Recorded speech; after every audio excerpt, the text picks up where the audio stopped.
आज की सुबह जब हम आते हैं, आइए हम प्रार्थना करें और अपने हृदय को खोलें। जो कुछ भी आप कर सकते हैं करें, ताकि आप परमेश्वर की भलाई का प्रकाशन प्राप्त कर पाएं।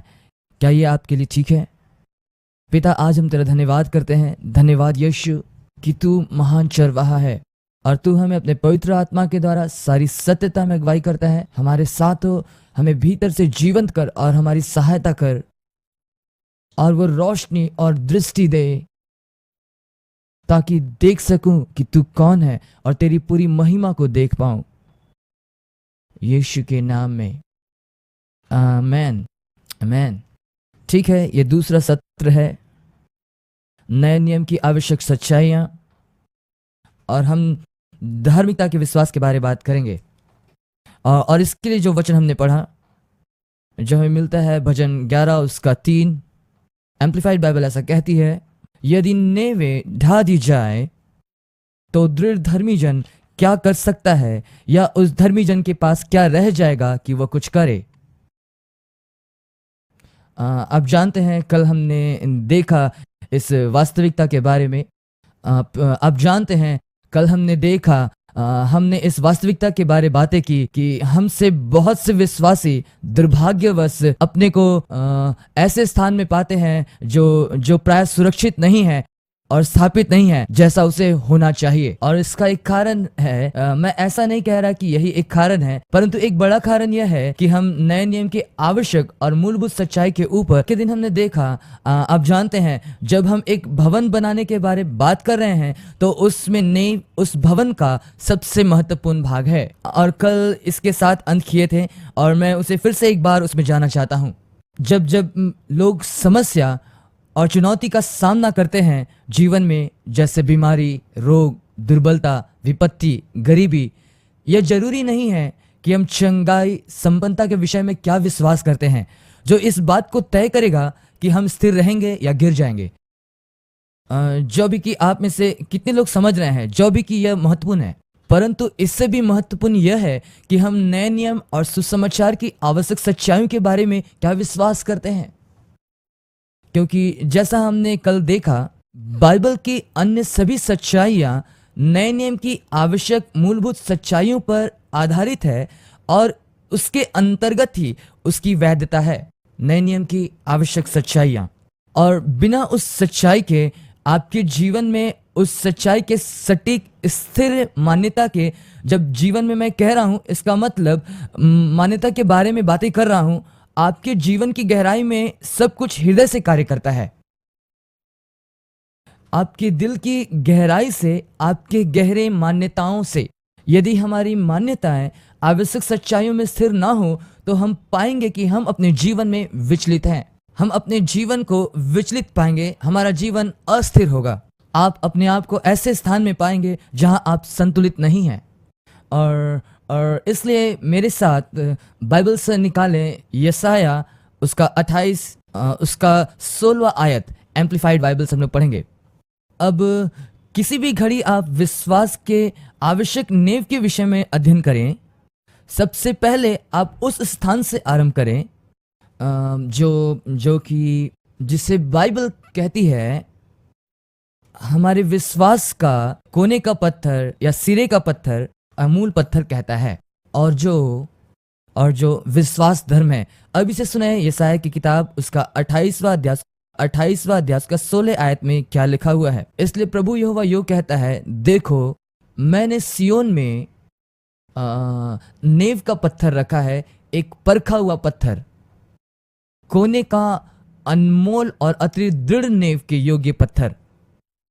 और जो कोई विश्वास रखे और वो विश्वास ना कभी हड़बड़ी करेगा और ना उतावली करेगा किसी भी समस्या के दौरान।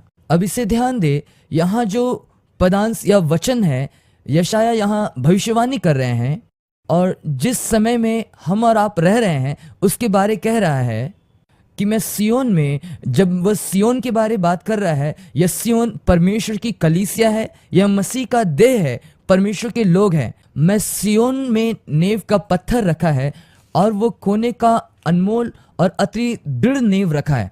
और अब ये कोने का पत्थर का मूल शब्द, मूल पत्थर या परखा हुआ पत्थर का मतलब, इसका मतलब केंद्र का वो पत्थर जो मेहराब के सारे पत्थरों को जोड़ रखा है, या ये वे केंद्रीय सिद्धांत या नीति का वह भाग हो सकता है जिस पर अन्य सारी बातें आधारित है। इसलिए जब वो कहते हैं होना है, वहां नींव का वह कोने का पत्थर है। परमेश्वर कहते हैं मैं कलीसिया में वह नींव डालूंगा और मेरे कलीसिया में ये कोने का पत्थर, वो कहता है ये वो है जिस पर लोग भरोसा करते हैं, जिस पर लोग अपना जीवन बनाते हैं, और वह जो नहीं हटेगा। और ध्यान दे, जब हम इस दृष्टिकोण से देखेंगे तो आप में से कितने लोग जानते हैं कि ये कोने का पत्थर, सिरे का पत्थर, क्या आप जानते हैं विशेषकर जब एक भवन में जब आप भवन बनाते हैं पत्थर से, राजमिस्त्री भवन की रूपरेखा और मेहराब बनाते हैं। अब ये मेहराब क्या है? ये मेहराब द्वार होता है, सही है। और ये मेहराब कई कारणों से इस्तेमाल होती है, पर आज के लिए मान ले यह एक द्वार है। वे द्वार के बनावट को मेहराब के साथ बनाते हैं और उस मेहराब में अलग अलग पत्थरों को इस्तेमाल करते हैं, परंतु उसमें एक बहुत ही विशिष्ट पत्थर होता है जिसे मूल पत्थर या सिरे का पत्थर कहते हैं, जो उस मेहराब के केंद्र में लगता है। और वो उस मेहराब में इस प्रकार से लगता है और वो इस प्रकार से उसे तैयार किया जाता है कि उस स्थान में लगने के बाद वो सिरे का पत्थर अन्य सभी पत्थरों को नियत स्थान में जकड़े रहता है। और उसके ऊपर जब भवन को और ऊपर बनाया जाता है, तब उस भवन का भार को उस कोने के पत्थर के ऊपर रखने का जोखिम उठाया जा सकता है, क्योंकि वो कोने का पत्थर सभी पत्थरों को स्थिर रखने और अपने में जकड़े रखने में आश्वस्त हो जाता है। सब कुछ उस कोने के पत्थर के ऊपर बनाने की आवश्यकता है, और जितना दबाव उस पर पड़ेगा वो उतना ही मजबूत होगा। यह अद्भुत है। और द्वार से क्या लाभ है? इससे होकर हम आ जा सकते हैं, सही है। चूंकि वहां द्वार है और हम उसमें से आ जा सकते हैं, वो भी सिर्फ इसलिए क्योंकि वहां कोने का पत्थर सही स्थान में है। अब जब हम इस दृष्टिकोण से देखते हैं, तब हम ये भी समझते हैं कि यदि यह कोने का पत्थर किसी कारण से सरक जाए, यदि वह कोने का पत्थर खसक जाए या फिर उसे उस स्थान से निकाल दिया जाए, अन्य सारे पत्थर भी गिरना आरंभ करेगी।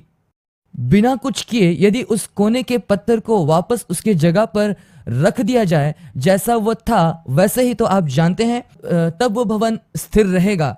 यदि वह हटा दिया जाए या खसक जाए तो क्या होगा? यदि वो कोने का पत्थर को हटा दिया जाए तो तब पूरा का पूरा मेहराब ढह जाएगा और वहां से हम आ जा नहीं पाएंगे। आमीन।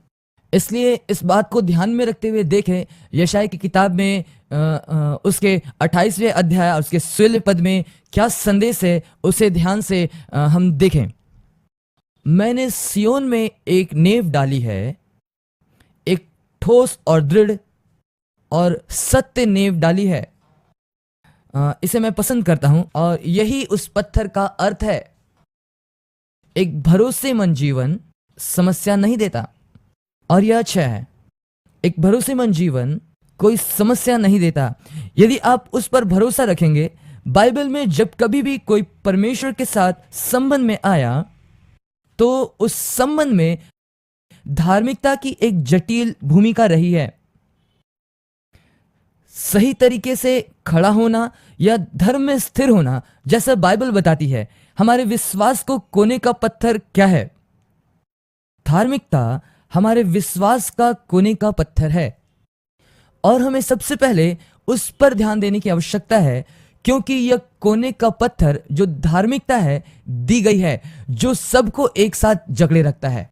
किसी व्यक्ति का परमेश्वर के साथ एक सही संबंध तब तक नहीं हो सकता जब वो धार्मिकता में स्थिर ना हो। हम जो बहुत से सच्चाइयों को देखने जा रहे हैं, जिसे हम नींव के रूप में देखेंगे, जो हमें खड़े होने का स्थान देगी। लेकिन मैं विश्वास धर्म इस शब्द को इस्तेमाल इस कारण से करूंगा क्योंकि यह विश्वास धार्मिकता के साथ कार्य करता है। विश्वास के द्वारा धार्मिकता ही वह कोने का पत्थर है, और मैं मानता हूं यहां धार्मिकता व्यवस्था या वचन के अनुसार कार्य करना है। जब हम इसे समझते हैं तब हमें यह एहसास करते हैं, क्योंकि बाइबल हमें बताती है। मेरे साथ निकालिएगा पहला कुरिन्थियों उसका पहला अध्याय 30 से 31। किंग जेम्स बाइबल, मुझे पहले वहां देखने दें।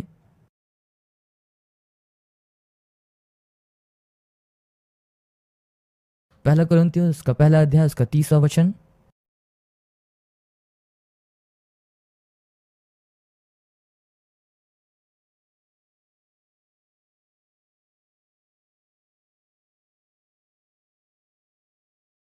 तीसवा पद किंग जेम्स में ऐसा है, परंतु उसी की ओर से तुम मसीह यीशु में हो, जो परमेश्वर की ओर से हमारे लिए ज्ञान ठहरा, अर्थात धर्म और पवित्रता और छुटकारा, ताकि जैसा लिखा है वैसा ही हो, जो घमंड करे वो प्रभु में घमंड करे।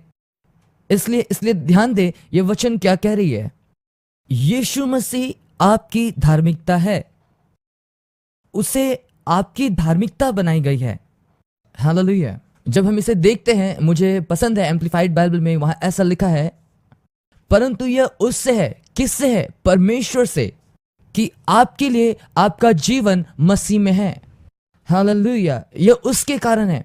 यह उसके कारण का मतलब क्या है? यह परमेश्वर की योजना थी और हमें यह एहसास करना है, क्योंकि जब हम इसमें केंद्रित हो और धार्मिकता के सिद्धांत या शिक्षा को समझेंगे, तब पहली बात जो मुझे और आपको एहसास करना है, ये हमेशा से परमेश्वर की योजना रही है। विश्वास धर्म या विश्वास के द्वारा धार्मिकता, यह हमेशा से परमेश्वर की योजना रही है। दूसरी बात, हमेशा से परमेश्वर यही कर रहे हैं। आमीन। यह महत्वपूर्ण है जब हम इसे कहते हैं, क्योंकि इसका मतलब मेरी धार्मिकता का मेरे जीवन से कोई ताल्लुक नहीं रखता है।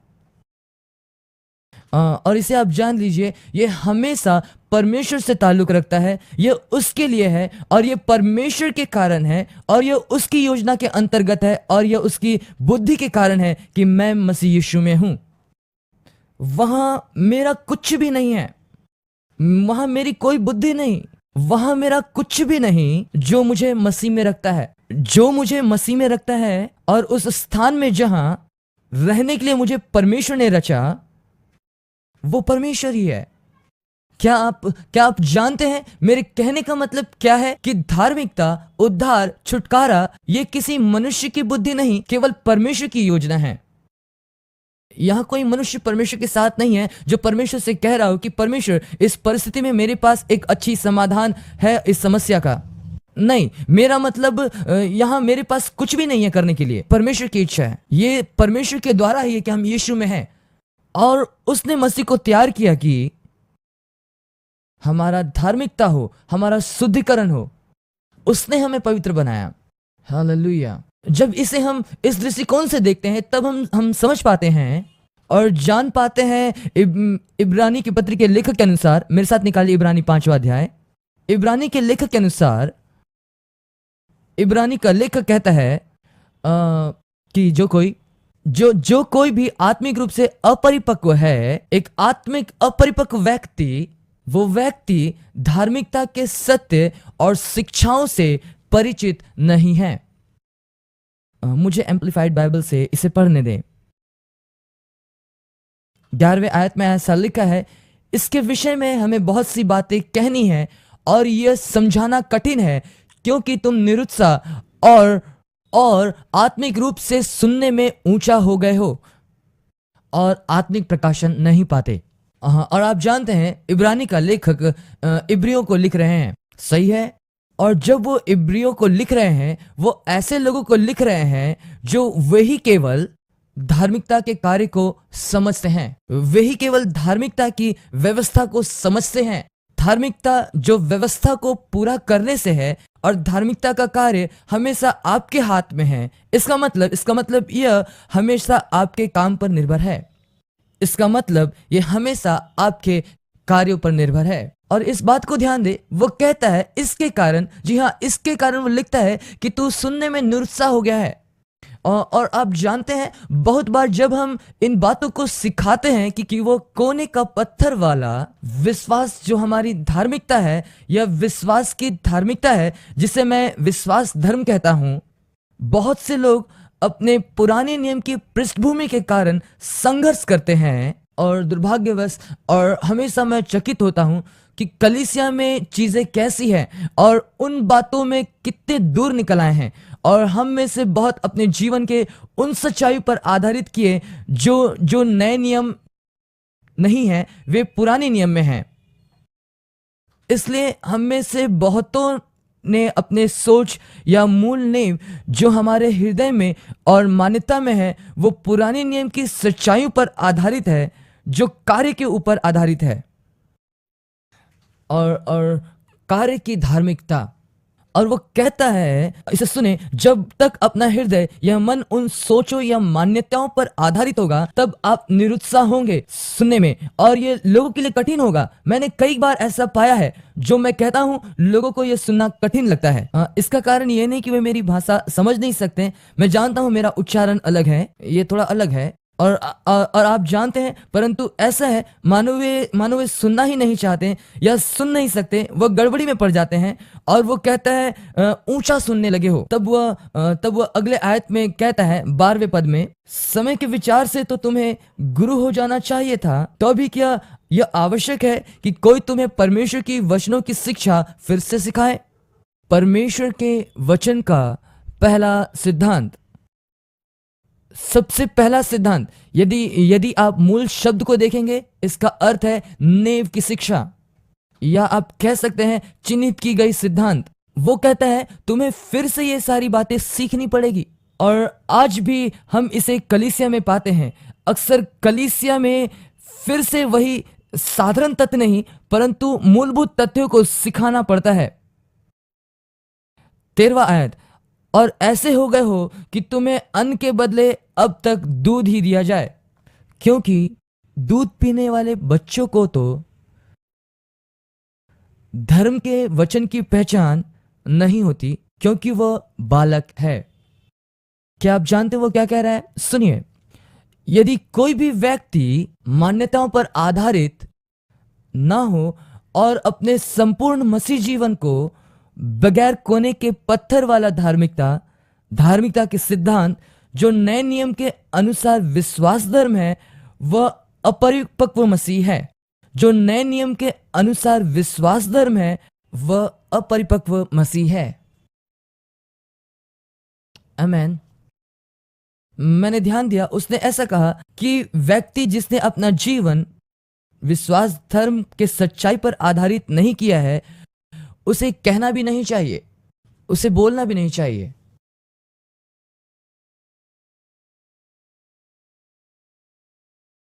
आप क्या सोचते हैं इसके बारे में? मैं ये सोचता हूं, मेरा अनुवाद यह है कि यदि हम विश्वास धर्म पर स्थापित नहीं हैं तो हमें प्रचार नहीं करना चाहिए।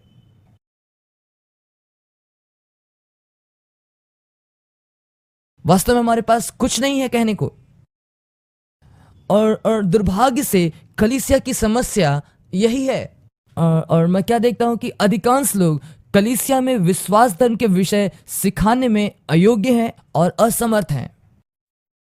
और बहुत से लोग फुलपिट से प्रचार तो करते हैं परंतु उनके पास उनका खुद का सोच नहीं, उनका पूरा जीवन, उनका सिद्धांत, उनका दर्शन, उनका पूरा थियोलॉजी, ये सब विश्वास धर्म पर आधारित ही नहीं है। और मंच से प्रचार कर रहे हैं और उन परिस्थितियों को उत्पन्न होते हुए हम देख रहे हैं जो आज कलीसिया में पाई जाती है, जहां लोग एक पैर पुराने नियम में रखे हुए हैं और दूसरा नए नियम में रखे हुए हैं, और कर्म धार्मिकता और विश्वास पर आधारित धार्मिकता का मिश्रण एक साथ एक समय में प्रचार किया जा रहा है। और मैं आपको एक बात बताना चाहता हूं, यह परिस्थिति काफी भयानक है। क्या इसके अलावा कोई और शब्द है? ये एक जहरीला मिश्रण है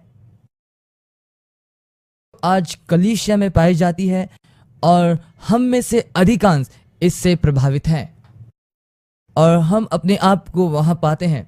मैं जानता हूं, हो सकता है आज आप सुन रहे हैं और ये आपके जीवन में ऐसा नहीं है, परमेश्वर का धन्यवाद हो, लेकिन निश्चित तौर पर ये मेरे जीवन में ऐसा घटित हुआ। इसलिए अधिकांश विश्वासी ऐसा सोचते हैं, क्योंकि ये अद्भुत है। जब आप विश्वासियों से बातें करेंगे, सुने कि लोग कैसे बातें करते हैं। अधिकांश विश्वासी कहते हैं धार्मिकता के संदर्भ में उनका विचार, जब धार्मिकता के विषय बातें करते हैं, धार्मिकता मनुष्य का नैतिक आचरण का मानक है। आमेन। नैतिक आचरण का मानक।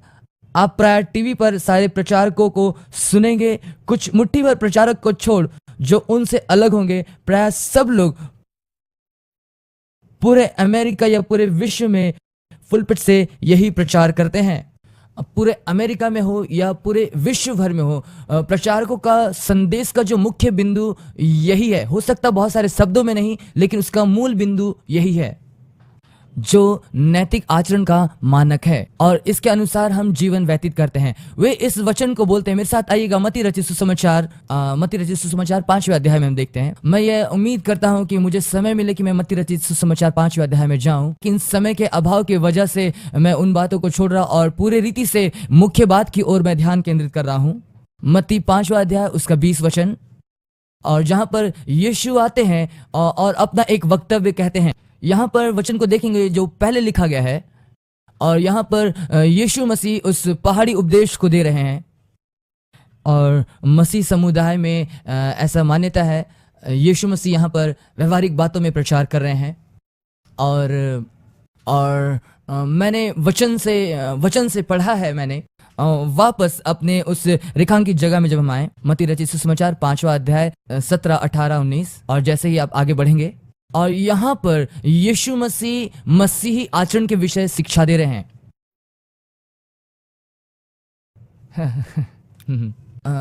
और यहाँ पर हम देखते हैं यीशु मसीह इन सारी चीजों की शिक्षा दे रहे हैं। जब यहाँ पर हम इस बातों को देखते हैं तो हम इसे पाते हैं। और यहाँ पर जब आप पढ़ते हैं, आप देखेंगे यीशु ने ऐसा ही किया, लेकिन हमें कुछ बातों को परखने की आवश्यकता है। और यहाँ पर यीशु ने जो कहा उसे क्यों कहा, और यीशु किससे बातें कर रहे हैं। आमीन। और हमारी समस्या यह है कि हम सोचते हैं कि यीशु मसीह ने जो कुछ भी कहा उन सारी बातों को आपको अपने जीवन में लागू करना है, लेकिन हमें इस बात का एहसास करना है कि यीशु मसीह उनसे बातें कर रहे हैं जो उस क्रूस की मृत्यु से पहले थे, जो नए नियम से पहले जी रहे थे और वे पुरानी वाचा में जी रहे थे। और इसलिए यहाँ पर यीशु मसीह सबसे पहले इस बात को कहते हैं, ये ना समझो कि मैं व्यवस्था की पुस्तक का लोप करने आया हूँ। मैं व्यवस्था का लोप करने नहीं, लेकिन उसको पूरा करने के लिए आया हूँ। पुराने वाचा का जो पूरा संदर्भ है वो इसे पुरानी वाचा नहीं कह रहा, लेकिन उसके विषय में बता रहा है कि जो भविष्यवक्ता पूरा करने के लिए आए हैं। और वो कहता है कि मैं आया उसे लोप करने नहीं, लेकिन उसको पूरा करने आया। और उसमें का एक बिंदु, एक लकीर, एक रेखा मात्र, एक बिंदु भी इधर सुधर नहीं होगा। ये व्यवस्था बिना पूरा हुए नहीं टलेगा।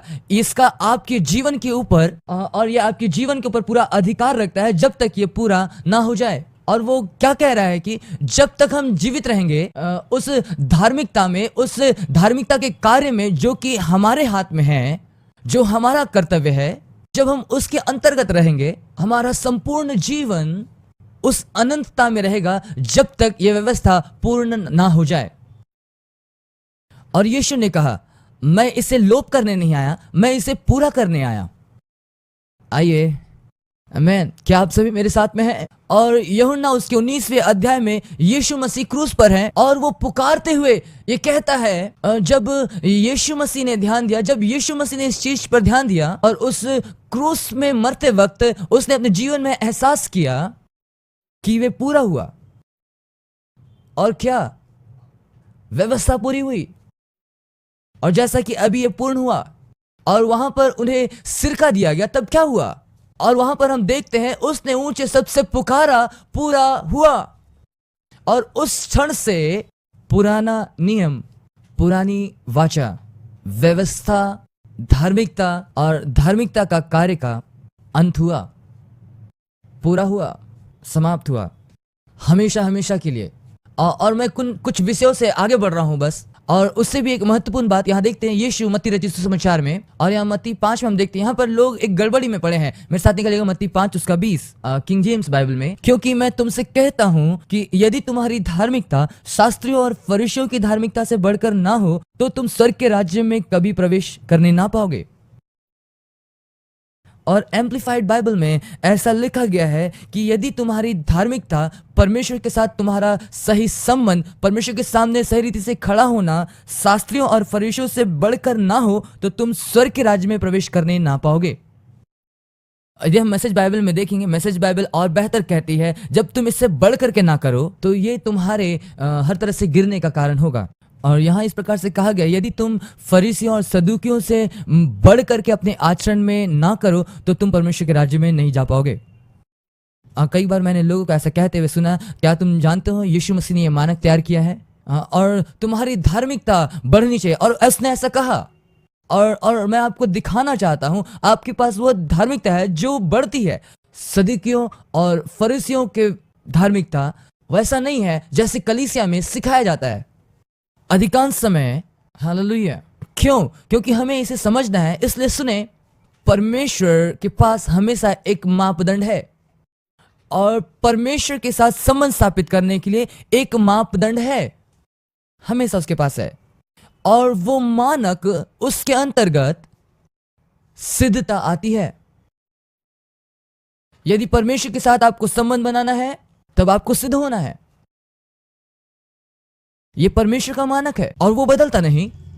परमेश्वर कभी बदलता नहीं। क्या आप जानते हैं, वो हमेशा समान है। आज कल युगानुयुग एक सा परमेश्वर है और उसके मानक मापदंड भी हमेशा बराबर एक ही। उत्पत्ति 17 अध्याय के अनुसार, और उत्पत्ति उसका 17 अध्याय उसका 1 वचन से 4 वचन तक। और यहां पर परमेश्वर अब्राहम के पास आया और उसके साथ वाचा बांधी। और जब हम पहले पद में देखते हैं, जब अब्राहम 99 वर्ष का हो गया तब यहोवा ने उसको दर्शन देकर कहा, मैं सर्वशक्तिमान ईश्वर हूं, मेरी उपस्थिति में चल और सिद्ध होता जा, निर्दोष और पूर्ण जीवन जिए। और क्षेत्रीय भाषा में यदि हम देखेंगे, यहाँ थोड़ी सी भिन्नता है, थोड़ा सा अलग है। इसे हम देखते हैं। और परमेश्वर अब्राहम के पास आता और कहता है, मैं तुम्हारे साथ वाचा बांधने पर हूं। अब यहां पर आप कल्पना कर सकते हैं, अब्राहम कह रहा है वाचा परमेश्वर के साथ, और परमेश्वर के साथ वाचा बांधना ये बहुत बड़ी बात है। और वो एक वाचा का व्यक्ति है और ये अद्भुत है। और उसे मानो ऐसा लग रहा हो कि उसने किसी बहुत बड़े भंडार को पा लिया अपने जीवन में। और फिर परमेश्वर कहते हैं, लेकिन वहां एक जरूरत है, सिद्ध होता जा। और तीसरे पद में हम देखते हैं, यहां पर हम देखते हैं, अब तब अब्राहम मुंह के बल गिरा, और तब अब्राहम मुंह के बल गिर गया। ये इसलिए नहीं कि अब्राहम एक पवित्र जन था। अब्राहम मुंह के बल गिरा क्यों? क्योंकि उसे लगा कि उसने एक बहुत बड़े धन को पा लिया। तब परमेश्वर ने उसे वो जरूरत बताई। और अब्राहम 16 वर्ष का नहीं था, वो 99 वर्ष का था। आमीन।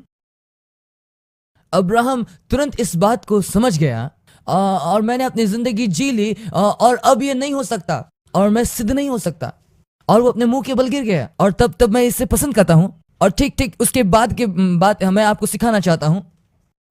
और परमेश्वर ने तुरंत अब्राहम से कहा, अब्राहम, और तुमसे ये नहीं हो सकता, लेकिन तुम्हारे साथ मेरी वाचा है, क्या ये नहीं कर सकती? परमेश्वर कुछ बातों को जानते थे। वो जानता था कि वो क्या करने जा रहा है, और वो उस पुरुष को एक सही स्थिरता देने जा रहा है, और ये अब्राहम पर पूरी रीति से उंडेला जाएगा। हालेलुया। वास्तव में ये जो नई वाचा है जिसमें आप और मैं सहभागी हो रहे हैं, इसी नई वाचा में परमेश्वर अब्राहम को सहभागी कर रहा है। हालेलुया। यहां पर क्या हो रहा है? हम देखते हैं कि अब्राहम समझ गया परमेश्वर का मानक स्तर आरंभ ही से है, और वो कहता है, मैं तुम्हारे साथ में संबंध रखना चाहता हूं, तुमसे एक ही बात की अपेक्षा करता हूं कि तुम सिद्ध बनो।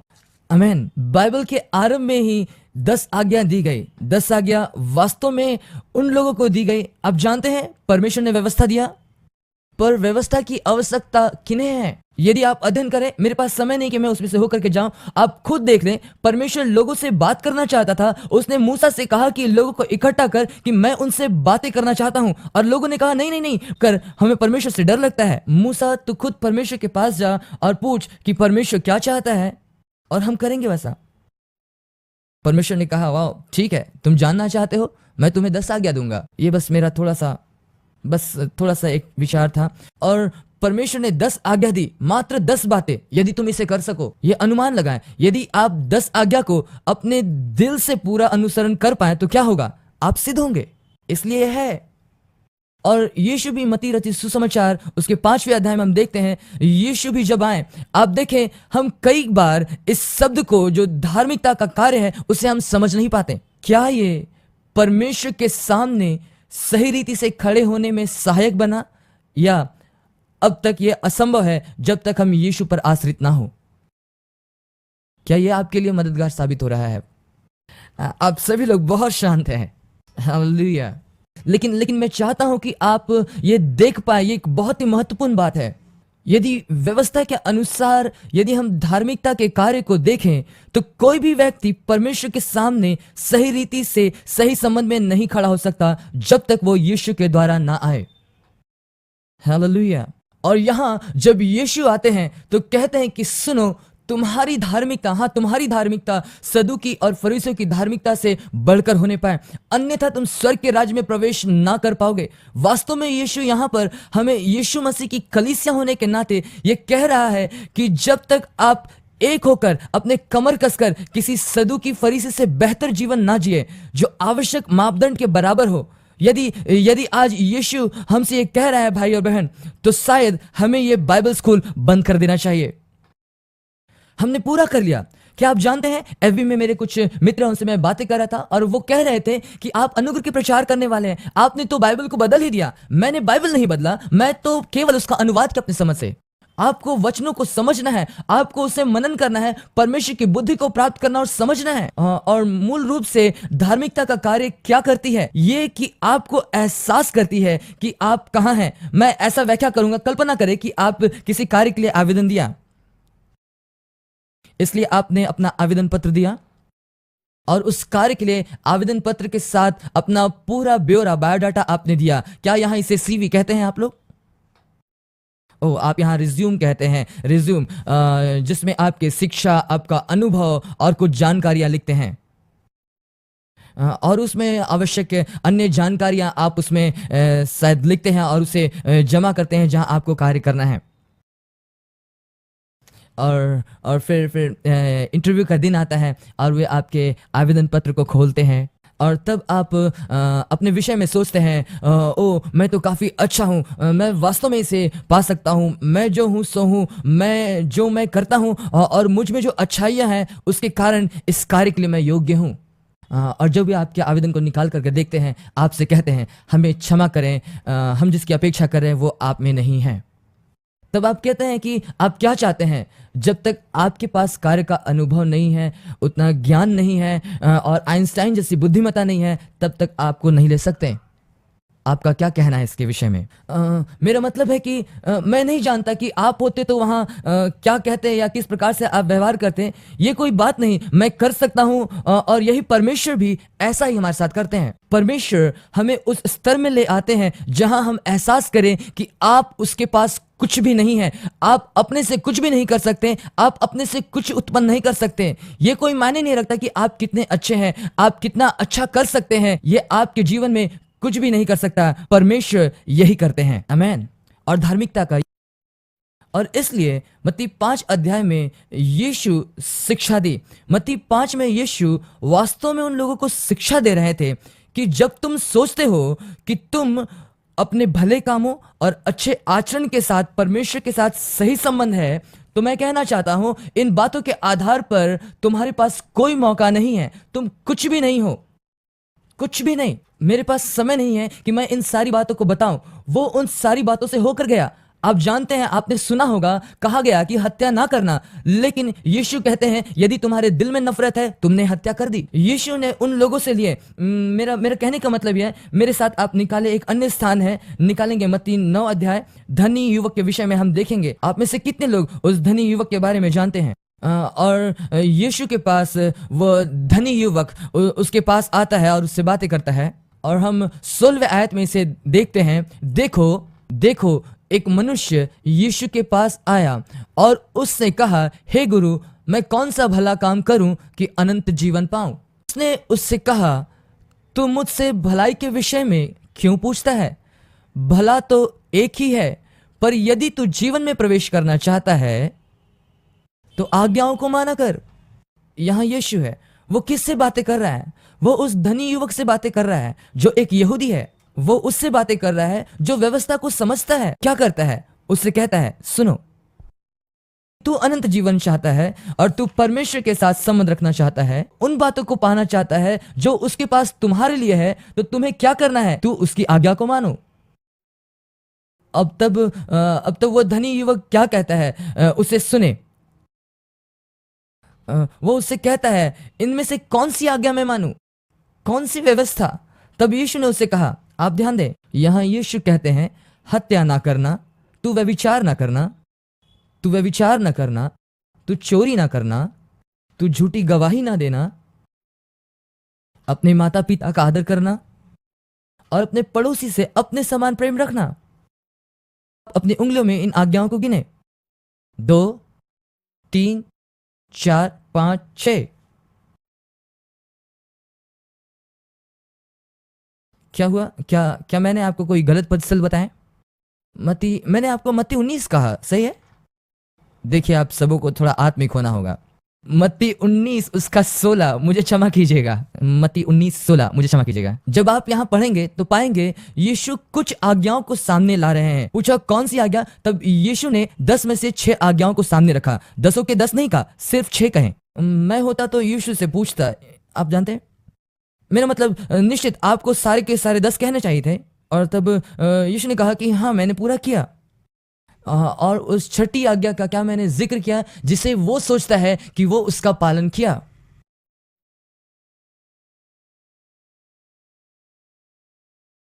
आमीन। अब आप उसके उत्तर को ध्यान दें। और वो जवान उससे कहता है, ये सारी बातें तो मैं बचपन से ही पूरी कर रहा हूं, अब तक मैंने क्या कमी की? आप सब लोग सोचते हैं मैं 4 का ही जिक्र कर सकता था और अन्य सारी बातों की कमी हो सकती है, इसलिए यहां पर यीशु ने बहुत ही स्पष्ट किया है। यीशु ने वहां उत्तर दिया, मेरे साथ कहें, यदि तुम सिद्ध होना चाहो। सिद्ध। ध्यान दे, यीशु ने कैसे कहा यहां? क्या तुम चाहते हो कि तुम्हें सिद्ध होने की क्या आवश्यकता है?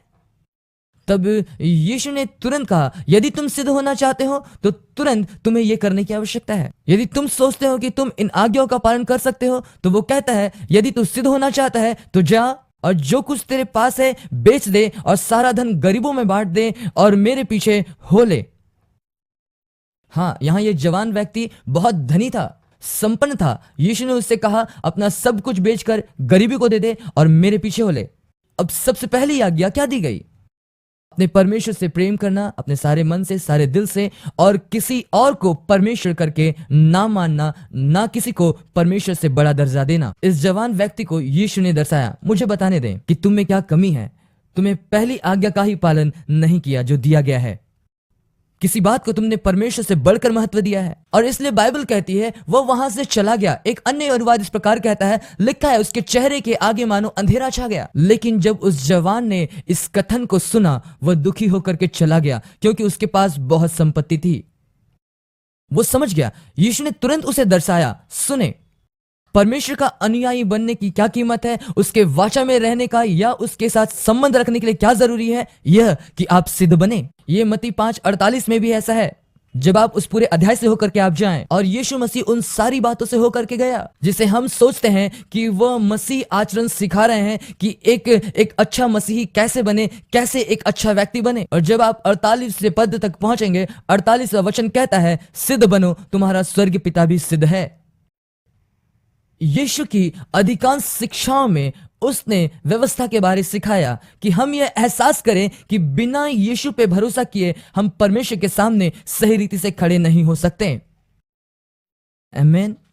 क्या आप जानते हैं, इब्रानी 10वां अध्याय उसके 1 वचन में बाइबल कहती है, हम एम्प्लीफाइड बाइबल से देखेंगे, क्योंकि व्यवस्था जिसमें आने वाली अच्छी वस्तुओं का प्रतिबिंब है पर उनका असली स्वरूप नहीं, इसलिए उन एक ही प्रकार के बलिदानों के द्वारा जो प्रतिवर्ष अचूक चढ़ाए जाते हैं, पास आने वालों को कदापि सिद्ध नहीं कर सकती। वो क्या कह रहा है? इब्रानी की पत्री हमें यह समझ देता है, इब्रानी का लेखक हमें यह बताता है कि व्यवस्था का अनुपालन या व्यवस्था के आधार पर धार्मिकता जो हम अपने बलबूते पर करते हैं, ऐसे धार्मिकता के बारे में कोई समझ नहीं है हमें, और इसके द्वारा हम परमेश्वर के सामने खड़े ही नहीं हो सकते, क्योंकि व्यवस्था हमें धर्मी नहीं ठहराती। और यह महत्वपूर्ण है। हालेलुया। मेरे साथ निकाले इब्रानी 10 अध्याय उसका 14 वचन और 12वें आयत से पढ़ें। पर यह व्यक्ति मसीही तो पाप के बदले एक ही बलिदान सर्वदा के लिए चढ़ाकर परमेश्वर के दाहिने जा बैठा, और उसी समय से इसकी बाट जो रहा है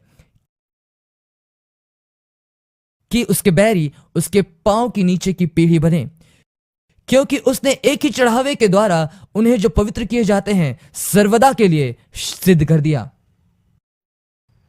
यहां वो मापदंड है जिसके विषय में मैं बात कर रहा हूं। व्यवस्था हमें उस स्थान में ले आती है, एहसास कराती कि हम अपने कामों के आधार पर अपने सामर्थ्य से परमेश्वर के सामने सही रीति से खड़े होने के योग्य नहीं। परंतु परमेश्वर क्या करता है? परमेश्वर ने कहा, यीशु कहते हैं, जब तक तुम्हारी धार्मिकता सदुकियों और फरीसियों से बढ़कर ना हो। इन सदुकियों और फरीसियों की धार्मिकता कैसी थी, या अपने धार्मिकता के विषय ये क्या सोचते थे? कर्म आधारित धार्मिकता, कर्म आधारित धार्मिकता। उसने कहा, जब तक उनकी धार्मिकता से बढ़कर तुम्हारी धार्मिकता ना हो, तब तक तुम परमेश्वर के राज्य के बारे में जान ही नहीं पाओगे। तो उसने क्या किया? यीशु आया, परमेश्वर ने यीशु को भेजा, और यीशु के द्वारा क्रूस पर पूरा किए गए कार्य के द्वारा जो कुछ भी उसने क्रूस पर अपना कार्य पूरा किया, उसके द्वारा यीशु ने आपको धर्मी और सिद्ध बनाया है। हालेलुया। आपके वास्तविकता के लिए व्याख्या करता है कि आप कौन है अब मसीह में। यीशु आपकी धार्मिकता है। हालेलुया। और मैं धर्मी बन गया। मैं धर्मी खुद से नहीं बन गया, मैं धर्मी होने का प्रयास नहीं किया, मैं मसीह यीशु में परमेश्वर की धार्मिकता हूं। इसका मतलब क्या है? यह नैतिक आचरण का मापदंड नहीं है। धार्मिकता नए नियम में और उस मूलभूत नेव में, जो कि वह कोने का पत्थर है जो सब चीजों को आपस में जोड़े रखता है। यह धार्मिकता वो स्थान है जो मुझे परमेश्वर की उपस्थिति में दिया गया है।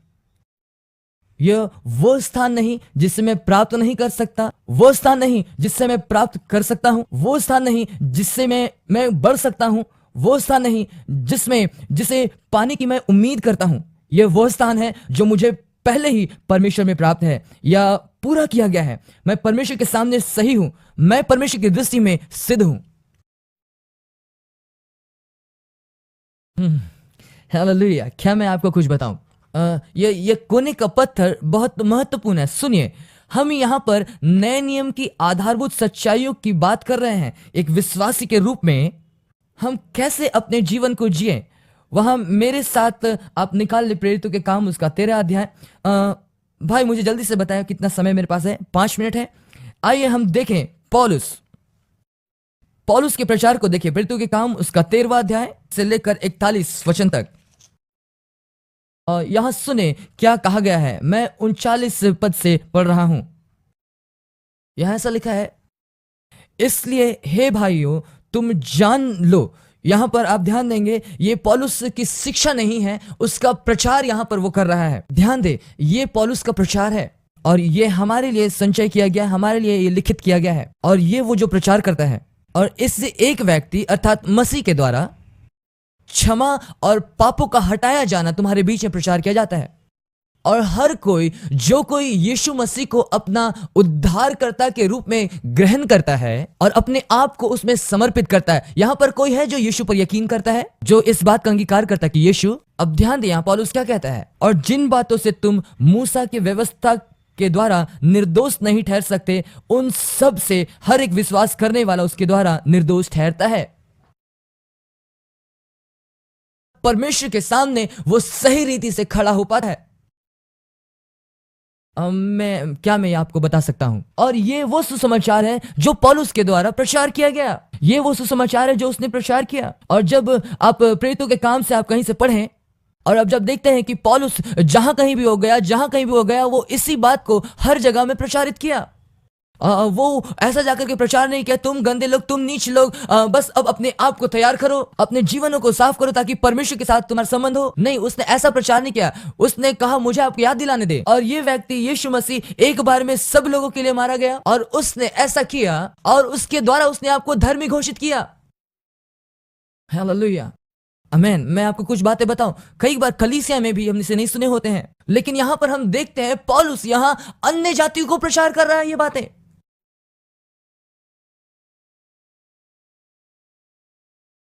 हालेलुया। और कल के दिन मैं किसी से बातें कर रहा था और वो मुझे कह रहा था कि हमें जरूरी है कि हमें विश्वासियों को बताएं, विश्वासियों को नहीं, पूरे संसार को जानने की आवश्यकता है। आमेन। क्योंकि ये वो कोने का पत्थर है जो सारी बातों को एक साथ रखता है।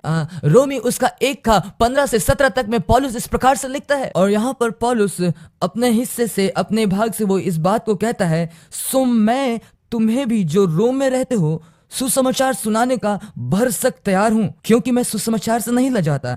इसलिए कि वह हर एक विश्वास करने वालों के लिए, पहले तो यहूदी फिर यूनानी के लिए उद्धार के निमित्त परमेश्वर की सामर्थ है। हर कोई जो विश्वास करता है, यहां पर कोई है जो विश्वास करता है, हर कोई जो विश्वास करता है एक व्यक्तिगत भरोसे के साथ और एक निर्भीक रूप से समर्पित होना और दृढ़ आश्रित होना। और यहूदियों के लिए भी और अन्य जाति के लिए भी। हम 17 आयत को देखें, क्योंकि उसमें परमेश्वर की धार्मिकता विश्वास से और विश्वास के लिए प्रकट होती है। आमेन। सुसमाचार में धार्मिकता परमेश्वर देता है। यह वो धार्मिकता नहीं जो आप अपने से हासिल करते हैं, वो धार्मिकता जो परमेश्वर देता है वो प्रकट होता है। तो इस सुसमाचार में वास्तव में जब कभी हम सुसमाचार प्रचार करते हैं, सबसे पहली बात जो होनी चाहिए जब हम सुसमाचार प्रचार करते हैं, सबसे पहली बात उस कोने के पत्थर को रखना है जो हमारा विश्वास है, वो धार्मिकता जो कि यीशु मसीह पर विश्वास करने के द्वारा हमें धार्मिकता प्राप्त हुई है।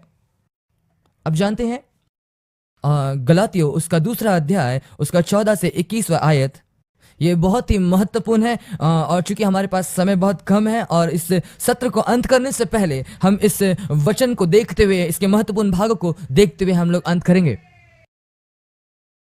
14 आयत ऐसा कहता है, गलातियों 2:14, पर जब मैंने देखा, यहां पर पौलुस ने जब पतरस को देखा, और पतरस उस समय अन्य जातियों के साथ था और उनके साथ खा रहा था, और उस समय कोई समस्या नहीं थी। लेकिन जब यहूदी आए और यहां पर यहूदी अपने कर्म आधारित धार्मिकता पर विचार से आए, और यहां पर हम देखते कि पतरस ने अपने आप को अलग किया और वो अन्य जातियों के साथ नहीं खाना चाहता था।